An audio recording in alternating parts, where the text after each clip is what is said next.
and can I just echo what you said? Many thanks to Charlotte and the team at Winckworth Sherwood. For those of you who don't know, this is the second of 3 webinars we're jointly hosting with them this year. This is our new format, the happy hours.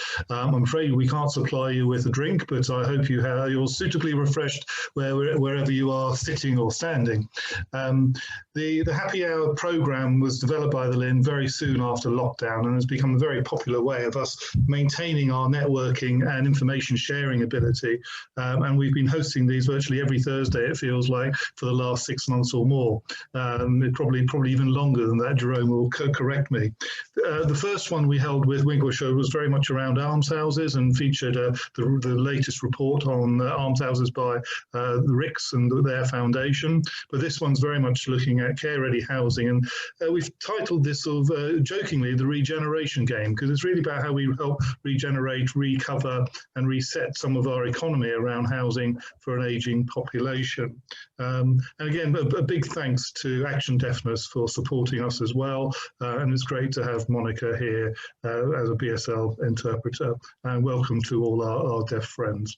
So I'm delighted that Charlotte is able to host this afternoon's happy hour. We have a really action-packed programme with some fantastic speakers. So Charlotte, over to you. Thank you very much. Can you see me? Okay, so thank you very much indeed, Jerome, for the housekeeping intro there, and of course to Jeremy as well. My name's Charlotte Cook. I'm a partner in the social housing team at Winckworth Sherwood Solicitors, and we specialise in work for the RP in the not-for-profit sector, and I'm really pleased and very proud that we've been involved with Housing LIN pretty much from the outset of it.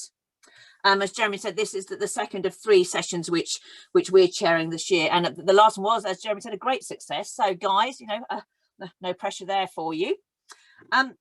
So on that note, may I welcome you please to the Regeneration Game and investing in care homes to an ageing population. Can't promise any cuddly toys here, but we can ask Jeremy to give us a twirl if anybody fancies that one. So Jerome, do we have any voting buttons? So then to introduce my panel in order of their presentation. So firstly, Sir David Pearson, who according to Wikipedia, very impressive, you've got a Wikipedia entry there. You're a British social care administrator and formal social worker born in Gravesend in Kent. So go up Kent there. David's had a long and illustrious career and now chairs the social care sector COVID-19 support task force as part of the government's response to the COVID-19 pandemic in the United Kingdom. And hopefully he'll be able to talk a little to what we sincerely hope will be an enhancement of the acknowledgement of the very, very important role played by those providing care and support services. I mean, the pandemic has obviously shown how vital those sectors are, but as we settle back to normality, will we lose sight of what we've seen previously? John hasn't got a Wikipedia entry, but I'm sure we can create one for him after this, so do put your suggestions in the chat box. But he tells me he studied architecture at Newcastle University and practiced for 15 years before he moved client side, helping to establish Pegasus Life as their design director, where he created new products and approaches that challenged and reinvented the retirement housing sector. Since 2018, he's had a portfolio career as the creative director for Igloo Regeneration, co-founder of the consultancy business Rome, and has recently set up Neighbourhood, working with landowners who want to create positive change. And in 2021, he is appointed as a design council expert on housing. So I think you've written it yourself, John. We'll post that later. And then our final speaker is my colleague, Sarah Waite. She's a senior associate at Winckworth Sherwood Solicitors, works with me in the social housing team of our real estate department. Sarah specialises in development work and has extensive experience of working with private companies, developers, joint ventures, registered bodies and local authorities. I must say, just before we hand over to the first of our speakers, that we had hoped that we'd be joined today by Lee Johnson of Homes England, but unfortunately PERDA has prevented her from doing so. We really do hope that she'll be able to join us as a panellist in the future. So on that note, don't forget to vote. If you haven't done so already, make sure you do so after this, not just yet. 5:15 you can go. Over to David. Thank you very much indeed, Charlotte. And for that introduction, I was completely unaware that I had a Wikipedia entry, actually. Partly, I suppose, I've been far too busy to consider that. But I also wanted just to say something about my background, which is highly relevant to this. First of all, I was the Director of Adult Social Care for Nottinghamshire for nearly 15 years, and in that context had quite an involvement directly in commissioning housing with care of various types for supported living, extra care type facilities and others in Nottinghamshire. So I have some real live experience of doing this on the ground, including getting the council at the time to agree to well, a £25 million capital programme of investing in extra care housing, as well as some millions for supported living for working age adults. Secondly, I was chair of the Nottinghamshire Integrated Care System, led it as an executive for 3 years, and then was the independent chair. Recently retired from that for 2 years. So the bit about bringing together a £3 billion health and care economy, and when we launched our Sustainability and Transformation Plan in 2016, we were the only of one of the 44 STPs to have housing as one of its key strands of activity. And I'll come on to why that was in a bit. And the other sort of couple of declarations of interest, if you like, are that I think there is a strong connection between housing or potentially housing and technological solutions. And many of you on this call will will be more familiar than I in the operational opportunities of that, and not just the operational opportunities, but the opportunities that it sustains people's independence. So I chair the board of Tech Quality, which is a UK-wide body which is interested in the quality of technology-enabled care in this country. And finally, I'm privileged to be the chair of a commission by the Dunhill Trust on the future commission on the role of housing and support in the future, which we hope will make a contribution to our understanding of what it takes. And it's in that context I want to talk as much about that work as other things, but I want to cover a few points actually in the next 7 or 8 minutes. One is the context of reform. The second is something briefly about the Commission on the role of housing support. Some of the challenges, fragmentation, market, economic modelling, and some of the points that perhaps will sustain us as we try to take this agenda forward. So the context for social care is that, as we know, there's been now a 24-year debate on the future of social care. It's not that some things have happened. There was the Care Act of 2014, which did, in fact, in part 1 of the Act, in the assessment criteria, had a bit of a role for social care in making sure that people's housing was suitable for their needs. So it did play into that. But the major context of reform is the one that has been trailed by Prime Ministers May and Johnson in the context of the commitment on the steps of number 10 when taking up office to dealing with many of the social care issues, which are probably threefold, really. One is the sustainability of the existing system from a financial point of view. That's the existing means tested system. Secondly, the degree to which we as a nation share have a pooled risk for the costs of care and support. And the third is what would a reform system look like beyond the money? And on that final point, it seems to me, and has done for some time, and I was an appointed advisor to the government on social care reform back in 2017 with 11 other people of various backgrounds, descriptions and expertise, but including people like Andrew Dilnott, David Bean, and Caroline Abrahams for Age UK, for example. So one of the things that seems clear to me is that there are a number of critical issues which would need further development as part of any reform. Integration between health and social care, the workforce, for example. But housing with care and support is definitely one of those, and allied to that is the technological advances that we could all make in that context and in others. So it seems to me that this is, in my view, and this is a personal view, but is an essential ingredient in any future social care system. And you probably don't need me to tell you what the challenges are, but I thought I would try and frame them, or at least some of them. The first is that when I asked colleagues what was the background of the people on this call, there's 180 of you apparently.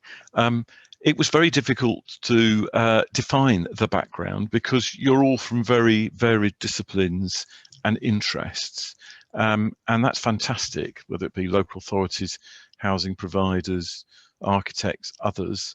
But in this frame, that makes the consensus, the synchronization of people's ambition quite difficult to muster.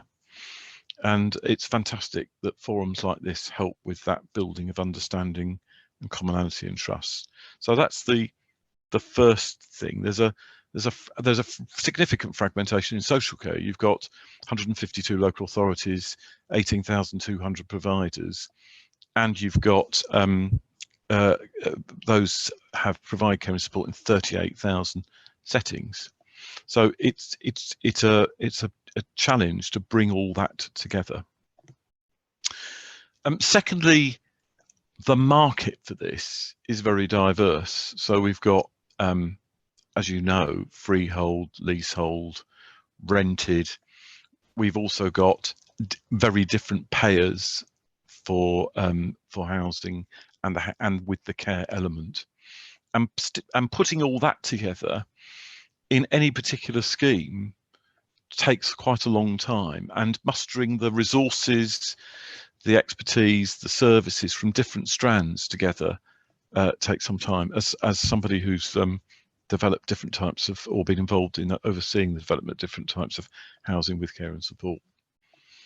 And in that context, the Commission on the Role of Housing Support, funded by the Dunhill Trust, chaired by Paul Burster, myself, and Julianne Mayer, with a incredibly impressive bunch of experts supporting this as commissioners. We're trying to work out how we can develop alternatives in that context. How can we develop housing that facilitates care and support? And what we want to do is make a contribution to that debate that will help the sector, but also help policymakers as they try to navigate what are the opportunities in the future as we continue to grapple with the pandemic, but also in the context of the country's economic well-being. How do we make that work? And one of the things that I'm pleased to be involved in as a subset of the work of the Trust is some economic modelling about the cost benefits of different types of housing with support. In that context, we've cast our definition quite wide. We've included care homes, what's known as retirement communities, retirement housing, supported living, and shared lives. And one of the challenges of that is that we cannot assume that people are dealing with the similar cohorts of need, that actually the cost and the benefit isn't just a financial one, it relates to the needs that we are trying to meet. So if we think about as we continue our work, what are we trying to promote? Well, we need to try and promote public understanding, because actually that's what builds consensus and makes things happen. We've got to have, in this context, the right workforce with housing with support, and we know that there are challenges in workforce shortage around care and support generally, which is part of the reform agenda. There's an issue of care quality as well as housing quality. So you've got to match those two things in a perhaps an environment that might benefit from further regulation in that context. Contentious, I know, but we're interested in your thoughts on that. There's issues of inequality, and we've got to do with diverse needs, including loneliness and dementia. So finally, I wanted to just quickly touch on some of the principles that might inform the vision for this. And some of this could feel like a bit like motherhood and apple pie, in the sense that it's so, it might be obvious, but it's more about how we translate this into the experiences that enhance people's lives as the demographic profile of our country changes significantly, both not only having more older people living longer, but more working age adults living longer and into old age. When I started as a social worker in 1982, the average life expectancy of somebody with Down syndrome was 23, the age I was when I became a qualified social worker.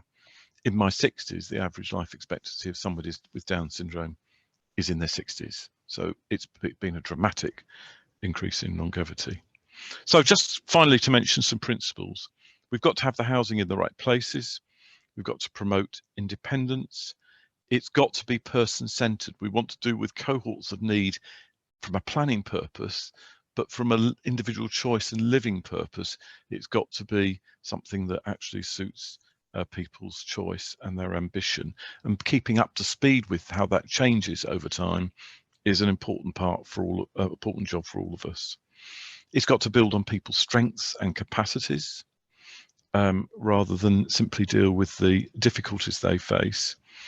And we've got to try to work on how to address inequalities. And finally, of course, the other important principle that I know we would all adhere to is we've got to develop this in a way that is properly co-produced. We think we might know what the solutions are for particular groups of people, but there's nothing like keeping that as a live debate in the framing and development of such initiatives. So we need things like reform of the planning system to help with this. We think there's clarity around fees, and there is that question mark about how do we stimulate this in a steered and guided marketplace. Thank you very much. Okay, so thank you very much indeed there, David. John, are you ready? I am. Go. Can I just thank David? That was the best presentation I've heard without slides ever. Incredibly powerful. I'm going to share my screen and just hope that it works. So, because sometimes things don't move forwards and backwards. So let me just do a test first. Are the slides moving? They're not moving at the moment. No. Yeah, that's it. Yeah, that's all working. Great. Okay. I just want to comment a little bit more on. I know this is going off piste, and I'll stick to the slides in a minute. But just picking up on some of the things that David said, actually, sort of reminded me from my previous life, in retirement housing, how often age is used as a proxy for need. And it's, we have needs at all ages. And I think sometimes because it is used in that way, we've got a lot of stigmatized housing choices for older people that aren't attractive options, that don't enable people to adapt or move or make sensible choices early enough. And therefore we end up with some of the poor options that happen, particularly later on in people's lives. And I was just recalling how happy I was initially. It ended up a bit sad, but how happy I was initially with a planning authority. We were looking to do a building in their borough. I won't say which one. That we managed to get the planners together with the adult social care team to talk about a scheme that we were looking at and how we had designed it with using the social spaces as a means for people to move through it, using all the principles we had learned from the University of Stirling around designing for dementia. and everybody was nodding. And then it came towards the end and the adult social team looked up and went, but where are all the long corridors? And we go, well, we've designed them all out because, people are able to see where they're going, and, we don't need them. So, but dementia patients love long corridors. What are they going to wander around if you don't have long corridors for them? And at that point, we put our hands in our heads and it was like, oh no. And from that point on, we had to battle with the planners because they couldn't understand why we had actually designed all of these spaces that had no meaning out of the building. And I think actually it's sort of like an anecdote, which is kind of endemic of the problem we've got, that it's two worlds which just aren't talking to each other and not understanding the benefits that good design can bring into people's lives. So I'll rattle through this slide. So this one I'm going to show is our submission for Home to 2030, which was a government-run competition, which included dealing with technology and housing for older people and with tackling issues such as loneliness, etc. But what this really is maybe a demonstration of where the future of housing may go, how to provide people with choices and the ability to co-create spaces, but normalizing some of the things that we think should be baked into good housing, irrespective of need, age, and any other dimension that you can think of, really. So the Home of 2030 competition was basically set out to deliver affordable, efficient and healthy homes for all. They did a piece of work with the public first, which I think was great in terms of building the brief, and the Design Council, I think, supported them on this, which was about, and these 6 themes came out, which was around being fit for purpose, giving people agency, addressing the climate emergency, connecting people in their communities, and meeting needs of everyday life stages, and representing something different, which I think is really important, not the same old, which we perhaps see in the image here. Our submission, which was called Plus Home, we set our objectives against those, which was basically to meet the individual needs of people, diversify the housing supplier to better meet individuals and social needs, be planet positive in our impact, so looking really closely at upfront carbon, in-use carbon and travel carbon. It should be simple, fast and cost effective to build, a system that can be adapted by all types of businesses, so that's from self-builders through to developers. It should be flexible and customizable, so adapt to meet the occupiers' individual needs over their lifetime, and to be smart and connected, so both to build and to use. So for us, technology wasn't just about the in-use part, it was like, how do we use technology to improve the quality of what's being built and the choices of what could be built. At the center of our proposition was this idea of a platform. It's a connected platform for developers, manufacturers, installers and homeowners. And on that, they could configure and design their own homes. They could see the list of components and materials that could all be used in one place. It was an open source platform to encourage people to submit elements which would conform to our criteria. There's a direct link between the configurator and the installers to process orders. So it was very much seen as kind of flow of information from the way in which it was configured both by the owner and by communities, through to how it was going to be constructed on site. And then critically, learning and feedback in operation to inform future design. So what we wanted to do was not just say, oh, we've done it once and that's great, now let's just roll it out. It was, how do you create that sort of continual improvement over its lifetime? And then finally, and critically, if we're going to exist on this planet for any significant period of time, it's how to track existing materials for reuse and remanufacturing. So how can we actually build with what we've already got, rather than actually creating new materials which have new impacts upon our planet? And I think that's really important, particularly given the climate emergency that we're facing at the moment. The master plan, so we started, we had to work at lots of different scales. The Plus Home master plan, first of all, looked at what can we do with green infrastructure and community spaces such as gardens, which are integrated with wildlife and drainage, tackling the urban overheating issues, and also integrating technology, 5G, fiber, etc., into those landscapes to make them sort of enabled for the future. We wanted to create flexible and accessible homes to allow for the family or carers or community support alongside safe play areas. So again, thinking about how the homes might transform over their lifetime was really important. We wanted to create a walkable, safe and connected streetscape to promote safe, active travel with smart and connected infrastructure. So we'd been given an existing typical UK residential master plan, which we then adapted at master plan scale to look at actually how to take the busy roads out of the middle, how to move cars to the edges, creating car barns, so therefore we could liberate the streets to work in a different way for people, and not necessarily for parked vehicles and people moving through fast. And obviously vehicle access for servicing and disabled access, etc., was obviously important. We looked at it from a lifestyle level, so how to provide a social infrastructure that people need.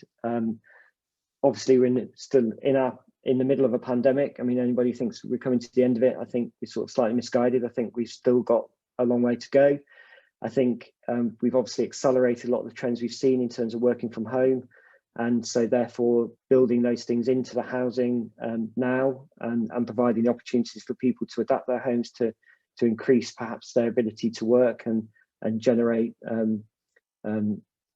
income for where they're living, I think is important, and access to local services and other community facilities. At the heart of the scheme, we created a resource hub to support the community, to promote sharing and a circular economy. So again, this isn't necessarily having to design all these things, but it's giving people the infrastructure by which they can come together, create the services that they're looking for, and then deliver them, hopefully between one another rather than top down. And as I alluded to earlier, supporting active travel, so pushing cars to the edge into parking barns and supporting shared mobility schemes across the site. Obviously, we looked at the technology that's available today, and obviously in 2030 it'd be radically different. I think items such as security being delivered by small drones and the ability to also monitor falls and using digital locks, etc., is all technology that's out there today. Home appliances talking to one another in the Internet of Things is going to become increasingly more commonplace, and the benefits of which might be slightly clouded today will become more clear, in the sense it's like any form of infrastructure. You create it and then new services and products appear. I spent years struggling with hardwired telecare systems which were designed for hospitals going into housing, which didn't actually create flexibility at all. They just made the home a prison that people felt they had to stay in because that's where the red cord was.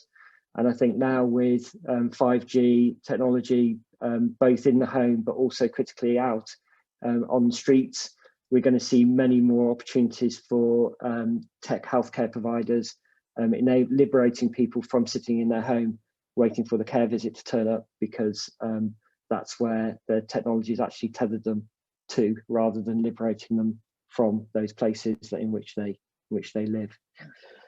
And in terms of inclusivity and age friendly, again, we're doing this actually on existing projects with Igloo within a scheme we've got at Trent Basin, which is actually a community energy project, but also using things such as Alexa and home assistants to support residents.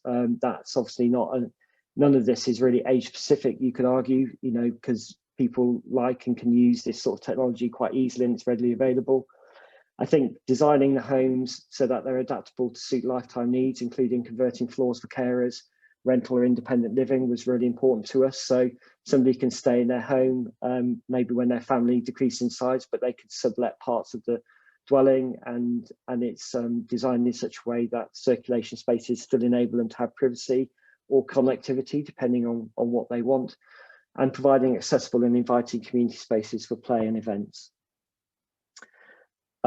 This is, a cross section through the middle plan, which was on the previous slide. So it sort of demonstrates how the layouts are designed to be flexible and adaptable to meet individual needs across lifetime and all types of users. So you can start to see the different coloured outlines here of homes which are either subdivided vertically or horizontally, places for work, places, for a downsized couple to still stay within the home which they own and maybe rent the upper floors out to a family.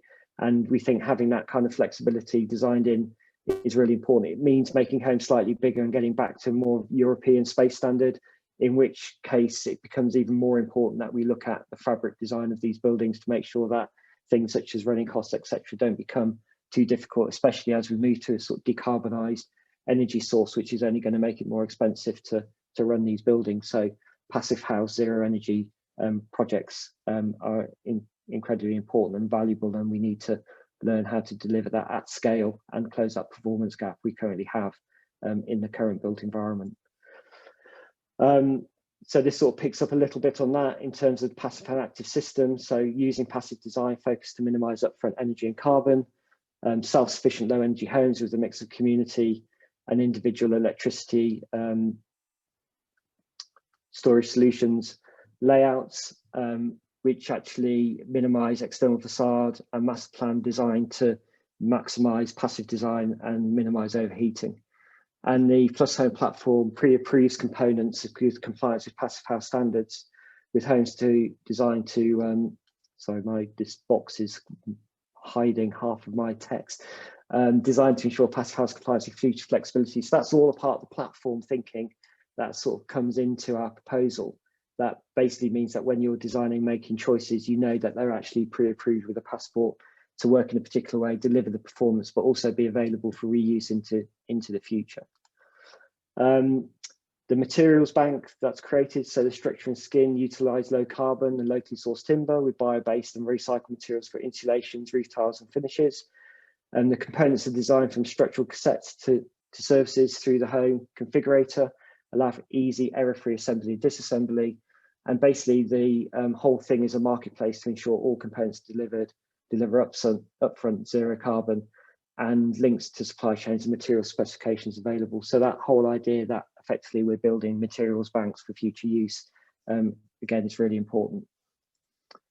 Finally, delivery, the home configurator plugin enables seamless digital design through BIM software like Revit. So again, another way in which technology is sort of affecting the everyday is bringing that technology we see in architects' offices and design offices, actually then being leveraged to be consumer facing. At the moment, too much of our data and information is used for, or probably turned into dumb data before we come to build it, but actually can be live data used to help clients make informed decisions throughout the lifetime of the project. And finally, we were using components directly sent to a build barn on site to ensure speedy, clean and dry environment, speeding up the delivery process. So we were proposing not volumetric, but panelized construction assembled on site, but in dry, clean environments as an alternative to the rush to volumetric, which obviously involves lots of transportation of air around the UK. So finally, the outcomes, we believe Plus Home, which was the winning, one of two winning submissions to this competition, which I think had 400 entries, is it delivers something which is fit for purpose, gives people agency, it addresses the climate emergency, connects people and communities, meets the need for every life stage, and represents something different, which are really the goals set to us by the public process that the Design Council read at the outset to say what it was that people were looking for. Thank you. Lovely. Thank you very much indeed then, John, for that. Really, really interesting. I know that a couple of people put some questions in the Q&A box, which we will look to pick up when we get to the roundtable part of this here. So moving now on to our third and final speaker, Sarah, who is going to talk to the new and exciting right to regenerate. You are muted. Well, in typical style in COVID world, hopefully you can see my screen. Should I share it on your behalf, Sarah? Yeah, if you would. Actually, I might. Actually, it's coming up. Managed to do it. Yeah, that's it. Fabulous. So thank you, John. That's a really interesting talk. I'm here today to talk about the government's proposed reform of the current right to contest and the creation of a new right to regenerate, with the idea for land to be used to release for delivery of wider social and environmental and economic outcomes for local communities, which I think sits in well with the overall talk. You know, we need to find more land, and this is a potential way of doing so. So the ability to request the government considers whether certain publicly owned land is unused or underused, and if so, could be sold, isn't anything new and has existed since the 1980s. In 2014, the powers were brought together under a right to contest, with the aim of making it simpler for the public to request the disposal of public land. The right to contest consists of two strands. Strand 1 covers government, central government bodies, which wasn't part of the consultation, and the second covers those public bodies set out in Schedule 16 of the Local Government Planning and Land Act 1980. And there's just a list on the PowerPoint of a couple of those bodies. The right to contest in itself is little known and little used, and really considered as an intervention of last resort. There's only been 192 requests, and out of that, 145 were refused, 10 withdrawn, 9 are still pending, 27 were invalid, and there's actually only been one direction for a disposal of land. The reasoning behind this is mainly because the public body has stated the land has a use or an intended use, or it's allocated underneath the local plan. The government launched a consultation which closed following an extension on the 20th of March this year, and that was to look at the effectiveness of Strand 2 of the right to contest, as it considers relaunching it as a new right to regenerate. A list of questions are on the PowerPoint, and the aim of the right to regenerate is to make the process much more efficient and transparent, to provide a quicker and easier route to identifying, purchasing and redeveloping underused or empty land in the area, and to support greater regeneration of brownfields land, boosting housing supply and empowering people to turn blights in empty spaces into more beautiful developments. In fact, independent estimates suggest that the public sector holds around 40% of developable sites and around 20% of brownfield sites which are suitable for housing. The proposed right to regenerate would apply to unused publicly owned social housing and garages. And to put this in perspective, last year, the Freedom of Information Act showed that there was 25,000 vacant council-owned homes and over 100,000 empty council-owned garages, which clearly could be put to better use.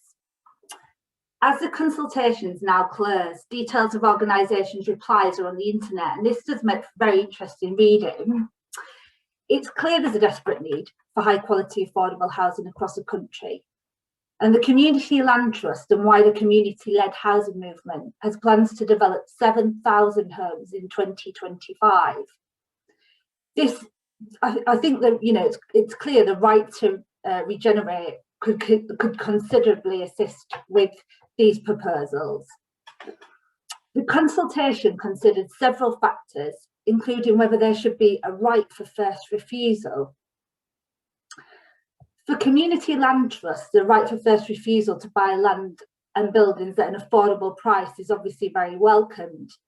But it does mean that for local authorities, councils, they need to be proactively considering their stock and whether they're making best use of it. Obviously, the concerns that if they can't show this is that someone exercises the right, and that means there's a loss of an important public asset, and private developers potentially land banking and making large profits from the sale of private housing. As a right to regenerate is not just for community enterprises, so this, you know, as it stands at the moment, we need to be really mindful of this, and a lot of the responses from the local government association and the community trusts have made it clear that really it should be limited going forward.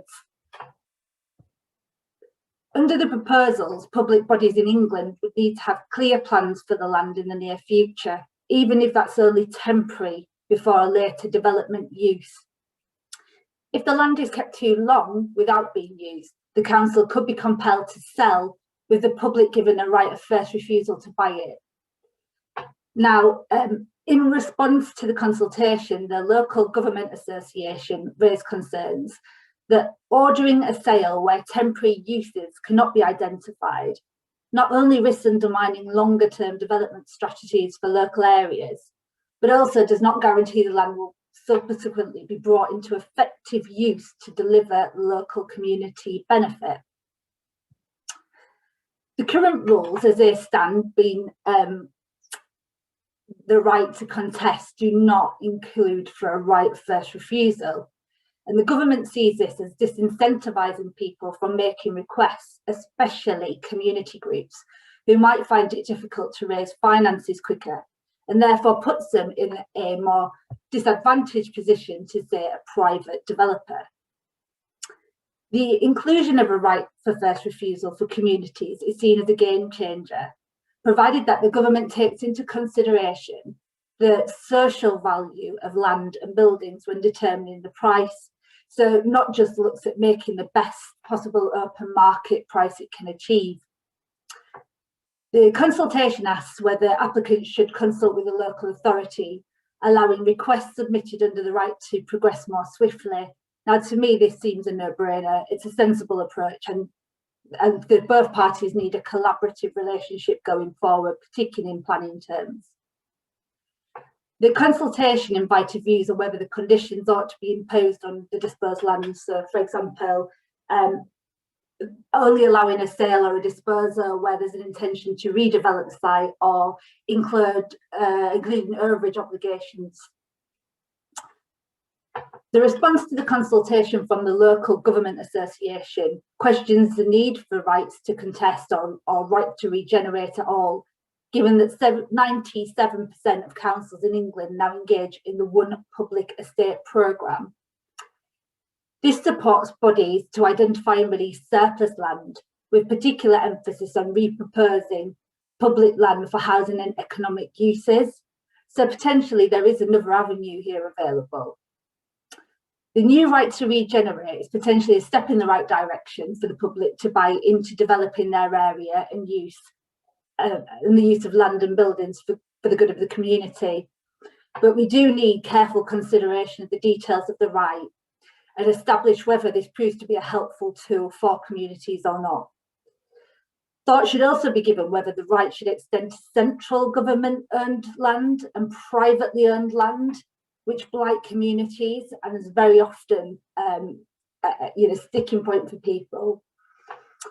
Early time will tell, because the consultation is really only just finished, and people's replies have been formalised, but we wait and see what the government proposes to do next.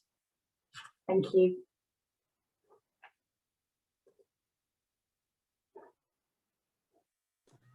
Okay, thank you very much indeed then to all of my speakers there.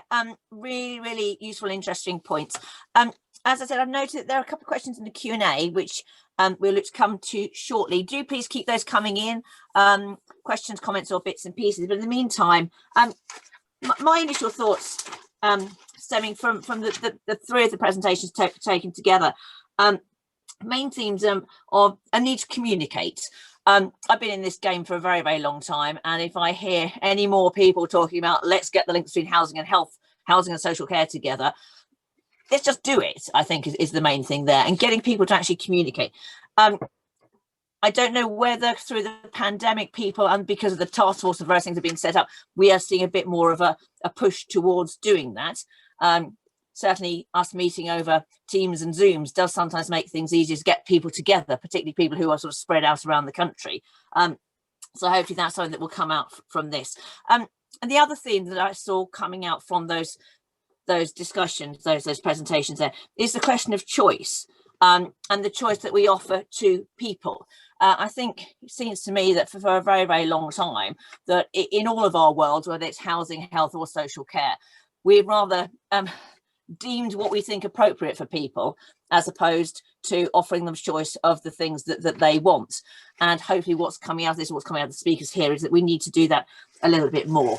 Can I just ask and kick off with a rather controversial question, possibly directed to David, is this one, is I was going to ask what the key issues you thought for the future of adult social care were going to be, but I think you covered those off really quite nicely.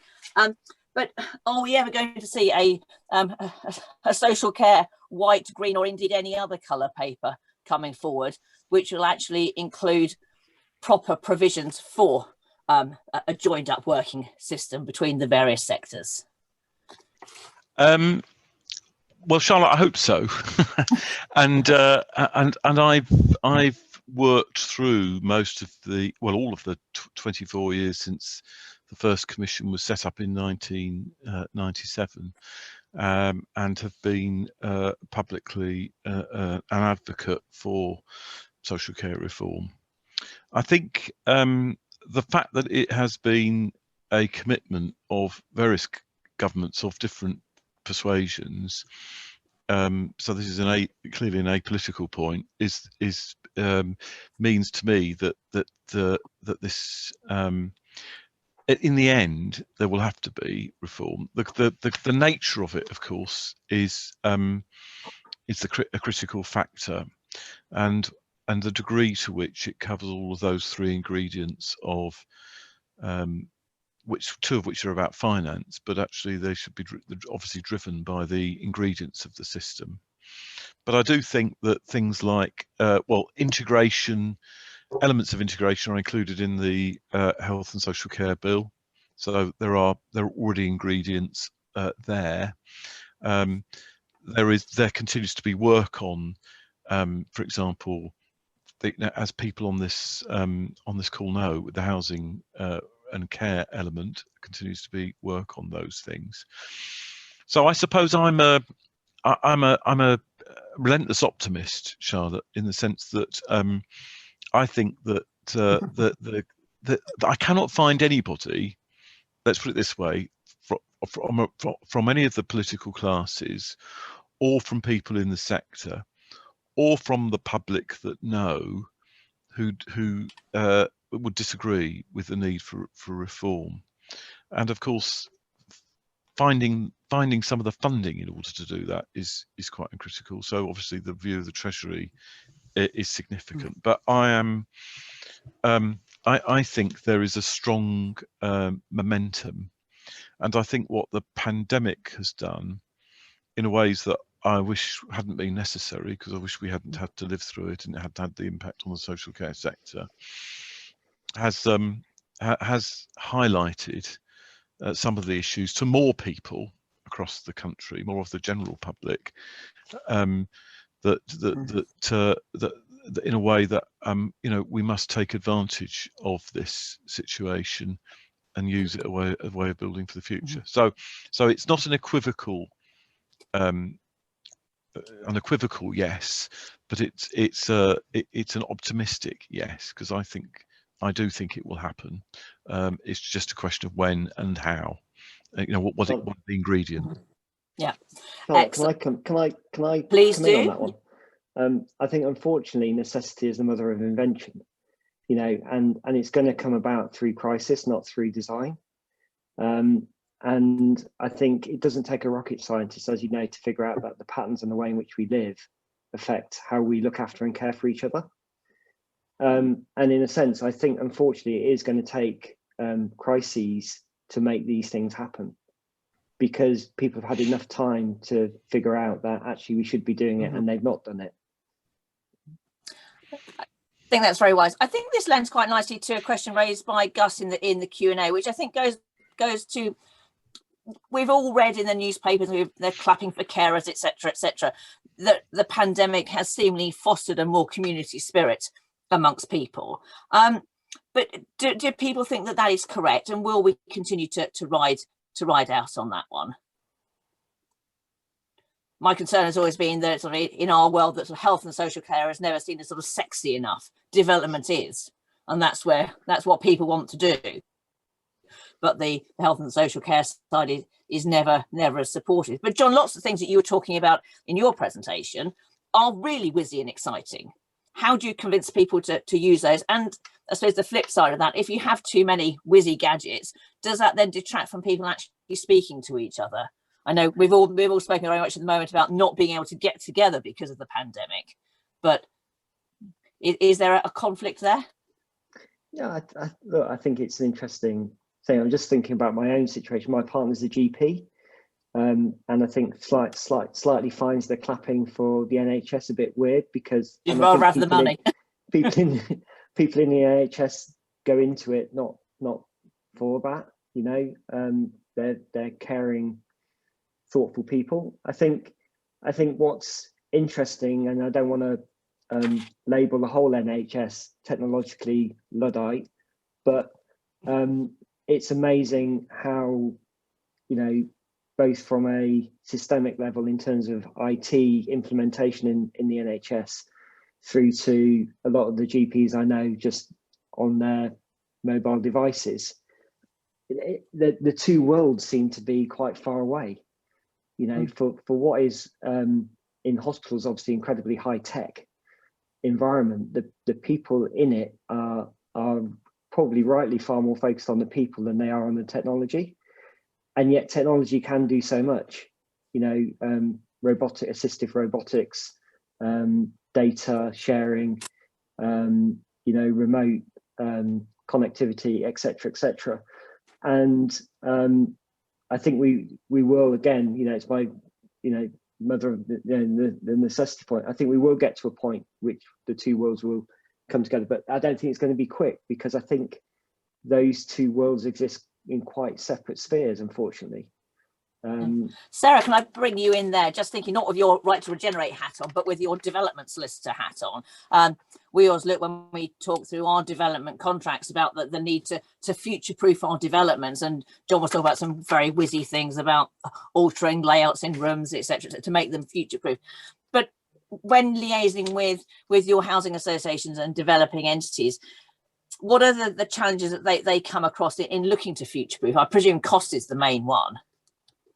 Yeah, it's costs, and I think it's getting a collaboration across the board, thinking, you know, what the residents want. It's difficult to preempt, and I think you have a lot of problems with people starting developments that are so, you know, look at them, say in 2007, and it's just coming to fruition now. And so it's very hard then when a development takes so long to future-proof something, you know, you're talking over 10, 12 years ahead. And I think that's where a lot of difficulties come in, because I refer back to, you know, development agreements and agreements with the council that are just so archaic and need desperately changing and rethinking in line with where we are now. Just touching on what we've talked about as well, I think, you know, there's inevitably going to be assets, land and buildings that will come about because of COVID, because people are now working a couple of days from home, you know, rather than being in an office 5 days a week, that are going to mean that buildings, you know, if you look at some of the responses and you look at what the ODEP does, some of, say for instance, they put police in council buildings and things like that. They can be very big sites that now can come on board and be used in, you know, for social care housing. That actually, if there was just a collaborative response, and if this new right to regenerate actually just focused on those type of people, on community land trusts, and I think there's an absolute, you know, real deal there to make things happen. Can I just link in then? So a question just come up from Tony, which is relating to, again, it relates to communication, cross-working, and it also brings in the planning question, which is, we're all used to mentioning healthcare and social issues as needing to be considered when designing estates. Should we begin to include environment and infrastructure, even though healthcare and social issues are ongoing issues for all time, whereas environment and infrastructure are key design issues when estates are being planned? How does that tie in, Sarah, to the right to regenerate question, in that if you've already got it, you may be able to purchase the land or force the sale of the land. But again, going back to John's point about getting planning on side and signed up, there are presumably other challenges with that right to regenerate, even if the land is available, which will impact upon its ability to then be redeveloped for any new purposes. Yeah, there's a couple of points to that, which in the consultation it talks about you know, if it's a local authority owned piece of land, do you talk to them first? And having, again, this collaborative approach. I think the point is, if you exercise this right and then upset the council, they're certainly not going to be on board in helping on planning and any other type of things, you know, environmental cleanups, etc. So there's, you know, that needs to work and be thought through as one example of that. But yeah, you're right. You could be left with a piece of, you know, go after a piece of land, and then is it developable?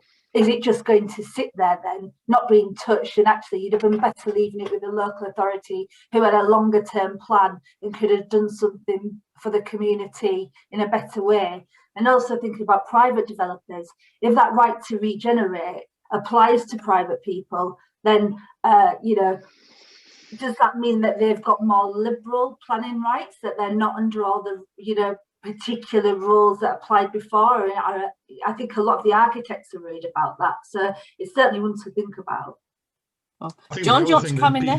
People are worried about things around permitted development as well, and sort of thinking about sort of space standards and, you know, where we're going to put our homes. So where local authorities, I think, are working well is on sort of smaller infill sites where they're looking at, you know, re-providing either through their local housing companies or joint partnerships with housing association to look at bungalow provision, other sort of home working spaces and the like.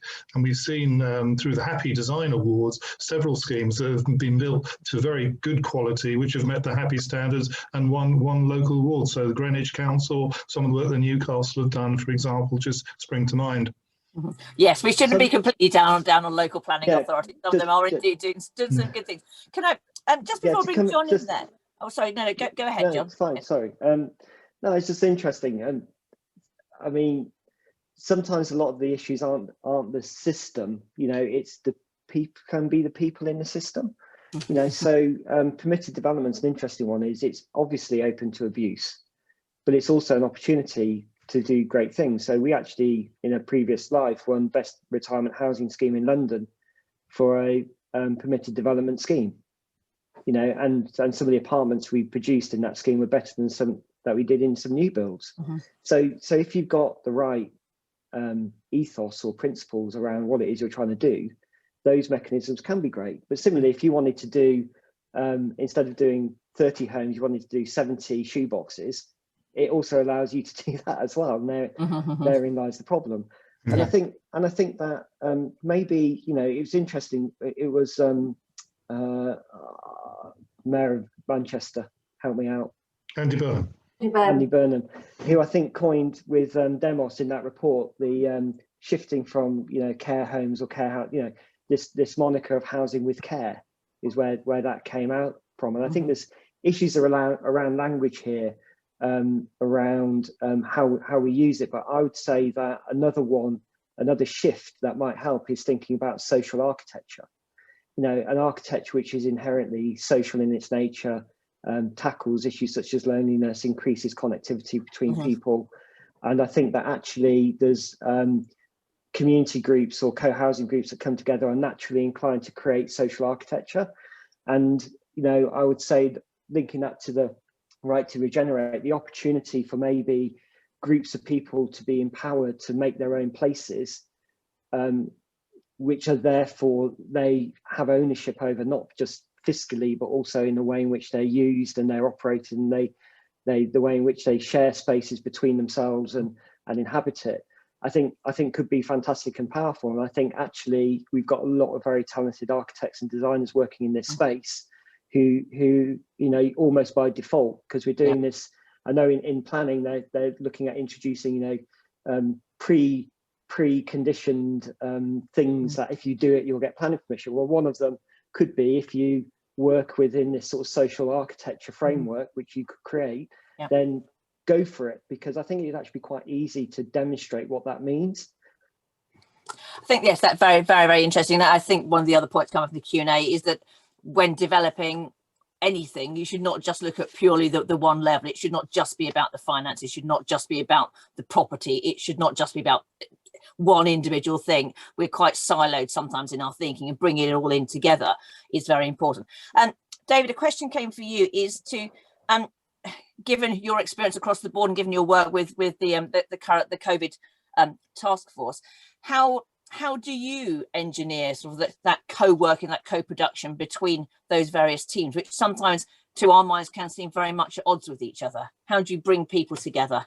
Yeah, I think I think the question is probably aimed at the point I was making about co-production with the people who are going to receive the care or live in the housing, or in fact potentially receive both. So I think the answer lies in start right at the very beginning, and pull together the people who are able and who are willing to contribute to that. And I think whether it was we had experience of this in Nottinghamshire, of bringing together a group of people who were able to help with that, but also seeking the views of people who wouldn't necessarily put themselves forward for that continuous piece of work. So at the very start of the process and throughout the process in the design. So I was 20 years ago, I was involved slightly unusually in closing 15 residential care homes in Nottinghamshire when I was assistant director, and overseeing a project to build 5 new ones. And we did exactly that with people who were current care home residents and the relatives right at the beginning. And we had a design and build program, and they were involved right at the beginning with the designers as well as the builders in the model that we then adopted, which was quite unusual at the time. So that's the kind of, that's the importance of that particular principle. While I've just got airtime, can I just join in with the point about carers and clapping? Because actually, although it may not have, it was quite important for social care workers to get mentioned by the Prime Minister or the number 10 briefing, or indeed eventually, because it started with the NHS, clapped alongside NHS staff, because care staff, of which there are 1.5 million people in this country, realised that people knew they existed, if I'm being completely challenging. So that, and whether that's important, that continues both for this agenda, because you're going back to your point, Charlotte, about does technology mean that people don't talk to each other? No, it actually, what it does, I'm glad John's shaking his head as well, what it does is it helps people to have control over their lives, better control over their environment. It does it when it's used well, but it isn't a substitute for personal contact. In fact, all of the evidence is that in social care you're going to need more people alongside more technology, and it plays to the point that somebody made in one of the questions about having moved into different types of accommodation, finding himself pretty isolated. So actually, it's very important when we're designing these things, we think about the care arrangements that need to apply given the needs of the people that we're likely to be meeting. That's absolutely crucial. Sorry, I've gone on a bit, but I wanted to throw those 2 points. No, really important.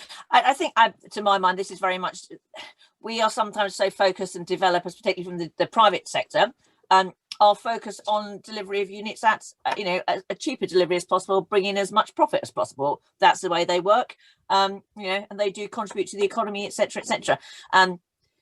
We always fight from the social housing side to get our interests and our developments publicised and thought through and delivered. But it's sometimes very difficult when the small housing association, the necessary evil in the planning process, is up against the bigger and private, the big private developer who is looking there to make money. And unfortunately, sometimes their ability to influence the planning process is such that housing association, the social housing side of things, are pushed out the way.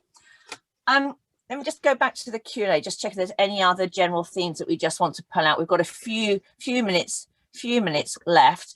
Charlotte, there is a question in there that actually tackles that point that you just made slightly, which was around B Corp. Please take my chair.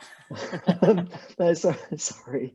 Which in a sense, there's an emerging group of people, companies, and one of which is sort of the B Corp companies, which is benefit corporations, looking at, which Igloo's one, which is looking at having purpose around environmental benefits for people. We measure all our projects against 6 dimensions in terms of community well-being, nature, place, climate, and circularity. You know, they're the lens by which we look at things. And I think that increasingly investors, private investors, people with pensions are ticking the box to say they want their money used in an ethical way. And I think what we have is an amazing opportunity for investors who now have to be looking at a different kind of metric beyond profit, pure profit and growth, to invest in companies that actually can deliver against those sorts of that kind of purpose. I think the danger we have is the same that we've had for the last 20 or so years with greenwash, is kind of social value wash, and people using the language of, you know, we do these things, but actually I'm not really sure whether they do. So actually, again, defining what good looks like in that space and then making sure the money goes towards it could start to provide a bridge between, you know, what a privately owned company does, how they behave, and the impact they can have on society. I think that's right. We're also seeing in our world through the work that we do with various funders and lenders, that the importance of ESG, so the environmental, the social and the governance aspects of what they're doing. So I think that hopefully, if what has come out of this pandemic is that people are being a bit more alert to and grown up to these issues. We're nearly out of time. Can I give people opportunities to make a few final comments if they wish? And then, Jeremy, do you want to sum up? Cool. Sarah, do you want to go first because you are off mute? Yeah, about my area. Sorry, Charlotte. I was looking at the questions. just your general thoughts that have come out of this, and things that, you know, obviously we're waiting to hear the results of the consultation, but where do you see that heading? Good thing, bad thing? I really do think there's potential for good here. I really hope they aim it towards buying some time for community companies and you know, people that joining together to get a right of first refusal to be able to fund these kind of developments and make it happen, rather than, you know, putting them on a back foot. And I think that's a little bit like what we've got in the Localism Act. If you manage to get a property called a community asset, and then it gives a moratorium for these community trusts and companies to go away and try and fund it. And I think that if that's the route that this right to regenerate goes down, then I think it can only be a good thing. Brilliant. John? Final thoughts? I think information is really important if people are to make informed choices, and I think we're really bad at sharing that. I think that the biggest problem we've got facing the planet is the use of carbon, and so therefore the circular economy is a massive one. The only way you're going to get circular economy to work is if we all work together. You can't do this and say, this is my idea, I'm sticking with it, it won't work. It relies upon a systems change in the way in which we actually procure, deliver, share, use property, and that's the biggest hurdle that I can see. Okay, David? Yes, can I first of all, the first questioner was anonymous, asked about more detail about the cost benefit ratios of schemes, and the best answer to that is you're welcome to contact me on david.pearson@dhsc.gov.uk, because whoever that is, because it's anonymous, and I'm happy to answer that more fully. My final message really is, I was delighted to be asked to contribute to this, because I'm a passionate believer in the role of housing and care in enhancing the quality of life of people in this country who need the right housing solution for them, with associated care support and community opportunities. And so bringing that together in this sort of way and in many others is absolutely a crucial part of making this happen. And alongside the kind of innovation that John has described, which was fascinating, and utilising all of the legal but other levers that we have to pull together to make this happen, my sense is that we are greatly underdeveloped compared with where we could be on all of this, which isn't a criticism of any government or anybody in this room, in this meeting. But what I would urge from as much as possible for anybody who will listen is that we seize these opportunities, because it's definitely part of a better future for the people of this country. Thank you. I think which nicely brings up, that's sort of where we started in this roundtable, which is the communication, really. So communication is key. So on which note, Jeremy, would you like to communicate the goodbyes? Charlotte, thanks very much for chairing that session. It was really illuminating, lots of really great information, and yes, we want to communicate that out. For those of you who missed it, we published a guest blog by Priscilla Young, who actually is on the call today, which looked at how the importance of information is for looking at a variety of housing choices and options. And I do really like what John was talking about, how we need to move away from a culture of need to look at one of aspiration. And again, Priscilla highlights some of that in relation to home sharing, and as well as looking at more broadly around intergenerational living, not just about synonymous with older age and older adults. So again, some really important points there. In terms of this session, I mean, it's been a really important session in terms of thinking both in terms of the gain for regeneration in terms of the assets in our land, but also how can we regenerate and rebuild some of the ideas around working more collaboratively and connecting both individuals and communities, so that we can sort of support Gus and others in terms of combating some of the loneliness and isolation and some of the frustrations about the types of resilience and personal resilience they're having to expend in relation to that. So thank you very much, all of you, for your contributions. A real wide-ranging subject, which really has put the spotlight on how to look forward to different types of care-ready solutions. And on that theme, we're going to be building on this over the next 2 or 3 happy hour sessions. So for the following 2 in particular, we'll be looking at it through the lens of mental health awareness. And for those of you who are not aware, it's Mental Health Awareness Week next week, and we'll be joined by the Mental Health Foundation, Look Ahead Housing, who've done some really important work around the cost benefit of supported housing for people with mental health needs, and also a leading architect again who's been working on sort of mindfulness and the issues around place for supporting people with mental well-being, a guy called Ben Shannon.